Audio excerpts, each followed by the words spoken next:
How to use the quick login in Roblox. Hey there, welcome to the channel and let's get right into this tutorial.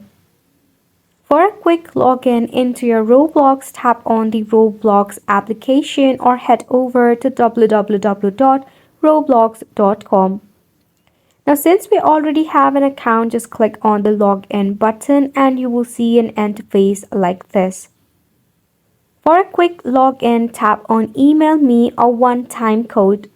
Then start off by entering your email address and tap on Send Code. After which you will receive a verification link sent to your designated email address, so go ahead and check on it. Once you got the code, just go ahead and paste on the code. After which, once you are verified, just select on your profile. And simply like that, you'll be logged in into your Roblox using your quick login. Wasn't it simple? So make sure to go ahead and give this a try, and thank you so much for tuning in. Also mind it that the quick login code is OTP, which is one-time use only. So if you wish to use the quick login, you will receive a brand new OTP code every time. Now you have made it to the end of the video as well. Thank you so much for watching.